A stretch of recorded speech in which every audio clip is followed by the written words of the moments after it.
Yesterday, Holly told me, "You never take me by surprise." The following day, I discovered her hidden second phone in our bedside table. I picked it up and noticed an alert from a resort outside of town. "Your reservation is confirmed for 2 p.m." I hopped in my car and drove there, clueless about the upcoming surprise. I grinned as I parked in the driveway.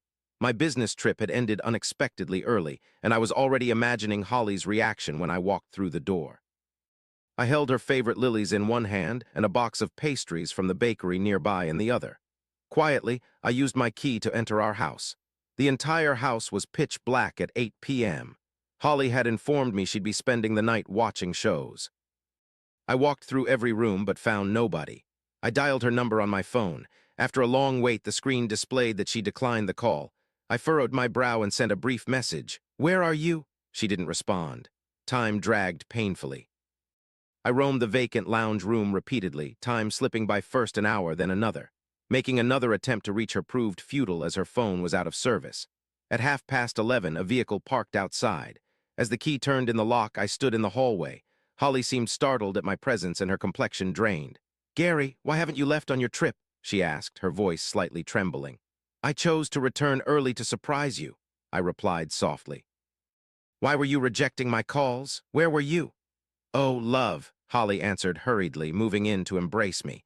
My disbelief grew as work-related chaos had been the cause. My boss had kept us all working late, leading me to silence my phone so I could concentrate. "It's possible I accidentally declined your call. We spent the weekend at a barbecue with Brandon and Rachel, old acquaintances of ours, who incidentally is Holly's superior as well." In the kitchen, women were occupied, leaving Brandon and I by the grill where the food crackled. I felt uneasy within despite the sizzling meat. Unable to contain it, I shared with Brandon my concerns about the chill between me and Holly lately. Even the odd late-night incident was brought up. Brandon offered comfort with a shoulder pat and suggested I catch Holly off guard more frequently. "You need to keep surprising them, Gary," he said decisively. "Surprise her. Take her away for a weekend spontaneously. It'll reignite the passion," his words ringing true.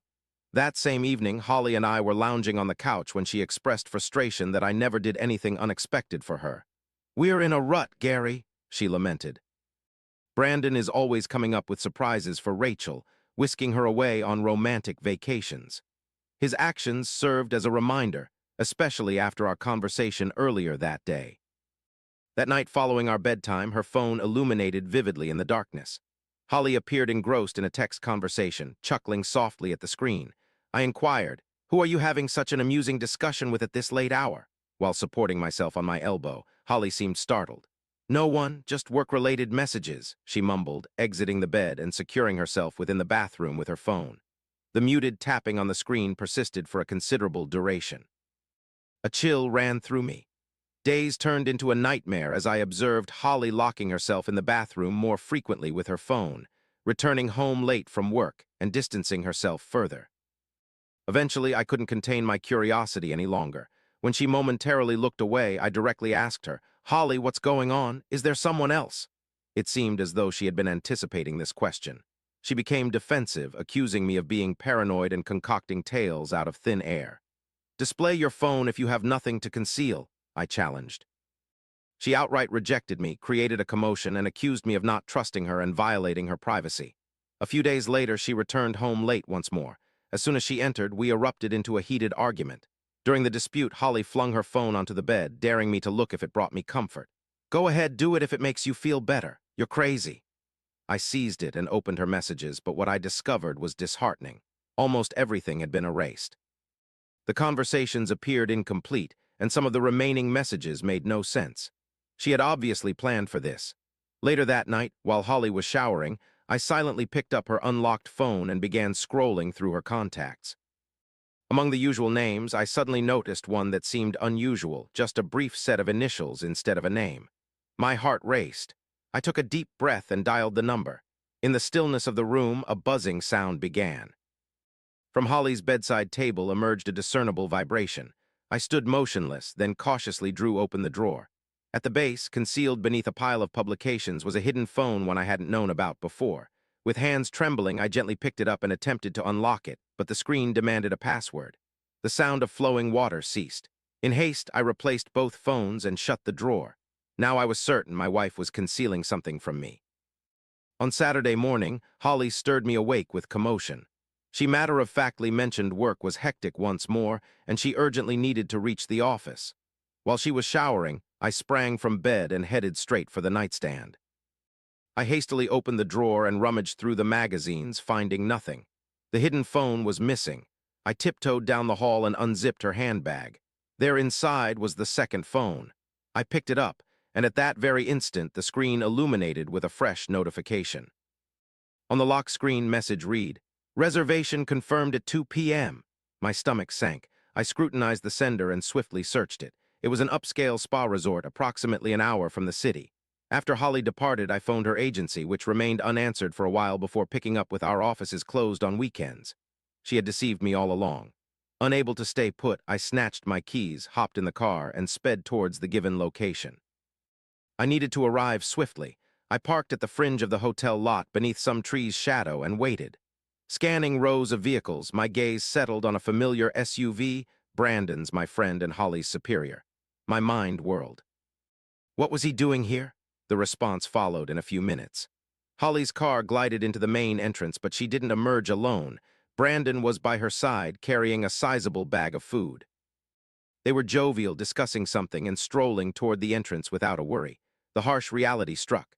My spouse and my closest friend, the same man I had bared my soul to about my marriage, were involved in an affair. I didn't create a scene. I captured them on my phone, reversed direction, and steered the car home automatically. I settled there in a sort of void numbness and waited until nightfall. Holly didn't return home until 2 o'clock. When I inquired, barely able to utter the words about where she had been all day, she responded curtly and with annoyance. "I already told you everything, Gary. It was a long workday." Then she climbed into bed and faced the wall, turning her back to me. I remained alone in the vacant living room, immersed in darkness. Every fiber within me was simmering, but I required a clear mind.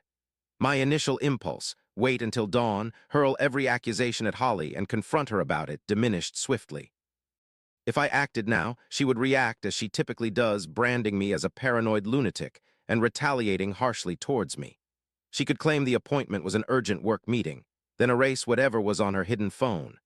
Confronting her emotionally would be unwise. If Holly discovered my knowledge of her actions, she might freeze our accounts or reach a lawyer before I did.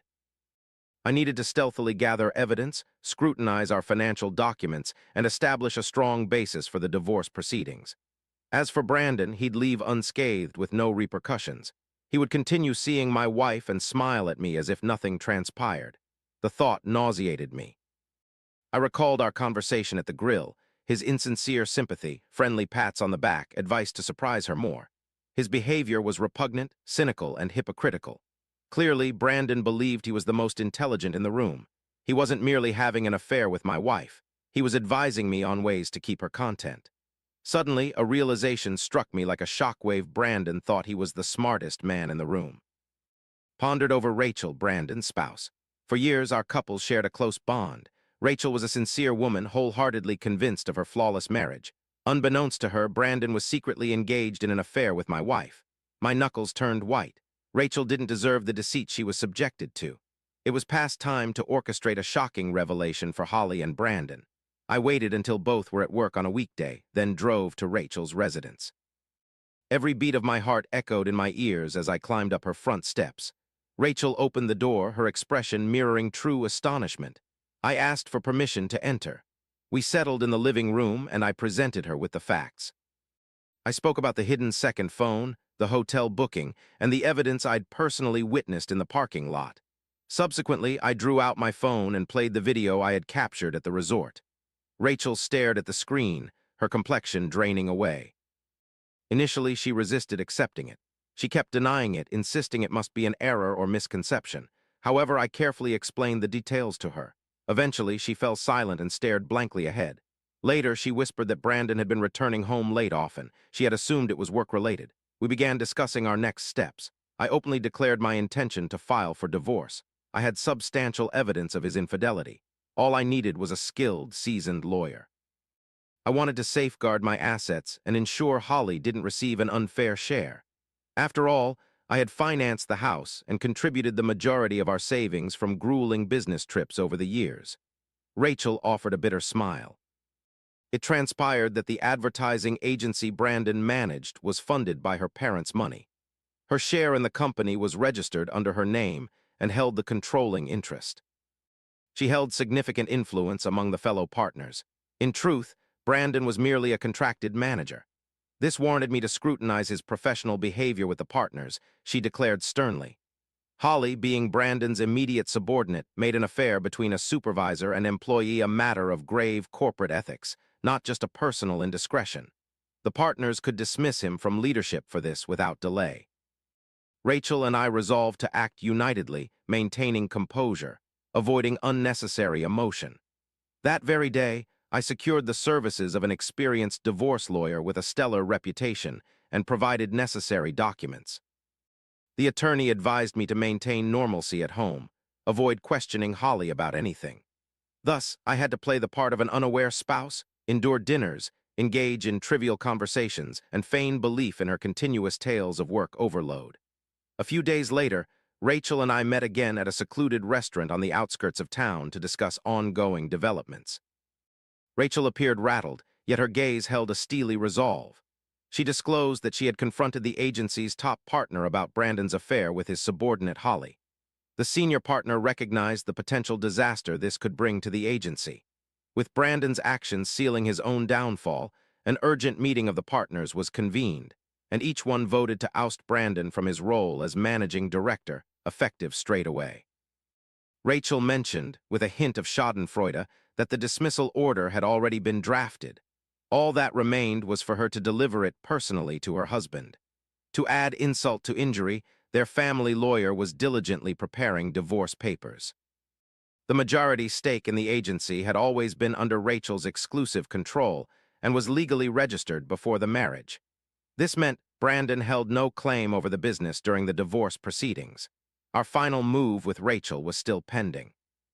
On Friday evening, I was informed by Holly that she needed to work on Saturday. I gave an unassuming nod as if comprehending fully. The following day, I collected Rachel and we drove to a familiar resort. By midday, we were seated in the expansive, sunlit lobby, awaiting. Not long after, Brandon and Holly entered through the glass doors, arms entwined, laughing and conversing with ease. Their progress halted when they spotted Rachel and me. Brandon's mouth gaped open, and he instinctively removed his arm from Holly's shoulder. They made their way towards us at a slow pace. I proposed we ascend to their room for a private discussion. Upon entering, the silence was oppressive. Brandon attempted to explain their encounter as a happen-chance business meeting, but I interjected. I made it clear that their clandestine meetings and Holly's second secret phone were now exposed to both of us. The divorce documents have already been submitted to our lawyers. I spoke decisively, meeting Holly's gaze squarely. I had suspected someone was involved. What I hadn't anticipated was it being Brandon. She remained silent, unable to respond. Then Rachel intervened. She eyed Brandon sharply, causing him to retreat instinctively, and said coolly, "In a formal gathering, the agency's associates unanimously decided to relieve you of your duties as managing director. Starting Monday, you will no longer be granted access. The security personnel won't allow entry.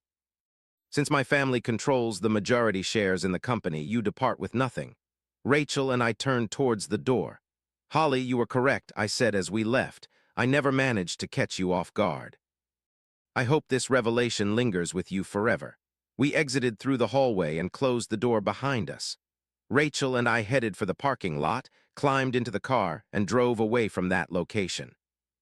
We departed, leaving Holly and Brandon in the room, each bearing the impending recriminations and the emptiness that only their relationship could fill. The ride back was mostly silent as we both immersed ourselves in our own thoughts. With all secrets laid bare, the ambiguity had been vanquished. I dropped Rachel off at her residence, exchanging a cursory nod with her before departing. Some 2 hours later, I noticed tires on the driveway. Holly had returned. Stealthily entering the living room, she hastened towards me, seeking solace in my eyes, attempting to decipher my emotions, pleading to justify herself. She mumbled about a moment of frailty, claimed to yearn for my affection, implored me to salvage our marriage once more. Habitually yielding, Holly had grown accustomed to persuading me with her familiar strategies. Yet this time, I remained unmoved, staring unwaveringly past her as I declared, "There's no going back, Holly." I removed her hands from my shoulders, saying, "Our relationship has ended, Post-divorce, you and Brandon can reside in that resort since it seems to be your preferred choice. The following day, Rachel phoned. I answered. Her voice was composed and tranquil. She informed me that upon returning home that night, Brandon had staged a forlorn plea to prevent her from jeopardizing his career. However, Rachel had placed his luggage at the doorstep, marking an end to their relationship. The divorce turned out to be unexpectedly straightforward. My legal representative presented all evidence of the affair in court and used it strategically. Eventually, the court granted me our house and a significant portion of our combined savings. Holly received a meager share, just enough to restart her life. Her lawyer attempted to contest the settlement, but were left powerless against the video proof and data from her hidden phone. At the final hearing, she never once looked at me. A few months later, Rachel called again. Brandon and Holly now reside together, leasing an apartment. Their shared predicaments consume their discussions. Meanwhile, Rachel has secured a dependable manager for her ad agency, leading to frequent conversations with me over various topics, work-related or otherwise, exchanging updates, acknowledging achievements, mine as well as hers. My life is finally regaining stability, and I have no lingering doubts about my decisions. Your thoughts on the incident at the resort discovered in the act within the hotel? Was Gary justified in his wait and reveal approach, or should he have confronted Holly immediately, avoiding additional tension? Share your viewpoint. Don't forget to subscribe. There are plenty more tales upcoming.